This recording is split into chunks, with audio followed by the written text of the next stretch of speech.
किया, इंजीनियर बनाया। अब क्या, माँ ने बेटी की शादी कर दी, घर पे बहू आ गई। अब क्या था, रोज घर पे सास बहू के झगड़े होते थे।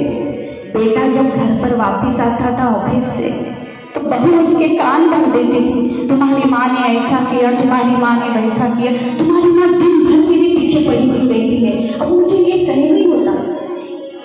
बेटे ने आओ देखा न ताओ, माँ के सामने जाके खड़ा हो गया और माँ को बोलने लगा, माँ अरे क्या तूने मेरे संसार को तो नर्क बना के रख दिया है, रोज देखो तो कुछ ना कुछ बवाल बनाती रहती है, अब बहुत हो गया तेरा, बस तूने मुझे जन्म दिया तब से लेकर कितना हिसाब हुआ तेरा, जल्दी बता, अब मुझे तेरी ये रोज की झिकझिक नहीं चाहिए। माँ क्या करती बेचारी, माँ शांत हो गई और रोते रोते अपने कमरे में चली गई।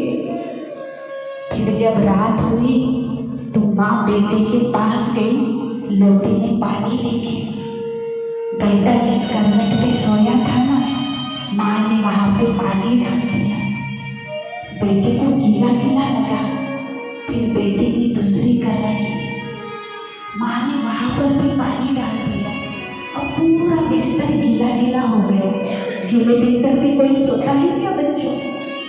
बेटे की नींद उड़ गई, देखा तो सामने माँ खड़ी।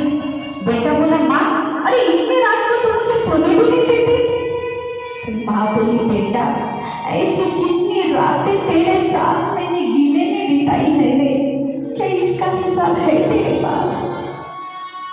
बेटे के सिर पे तो घमंड सवार था, वो अपने दूसरे कमरे में जाके सो गया।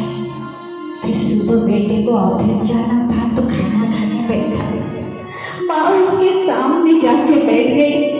माँ बोली, बेटा क्या आज मुझे तू 2 दिवाली खिलाएगा? बेटा बोला, माँ तू तो पूरी पागल हो गई, भगवान ने तुझे मुंह दिया है, खाने के लिए 2 हाथ दिए हैं, तू तेरे हाथ से खाना नहीं खा सकती। फिर माँ बोली, बेटा ऐसे कितने दिन भूखे पेट रह के मैंने तुझे दिवाली खिलाए हैं, क्या इसका हिसाब है तेरे पास? अब बेटा थोड़ा शांत हो गया, पर बेटे को ऑफिस के लिए देरी हो रही थी तो वो अपने शूज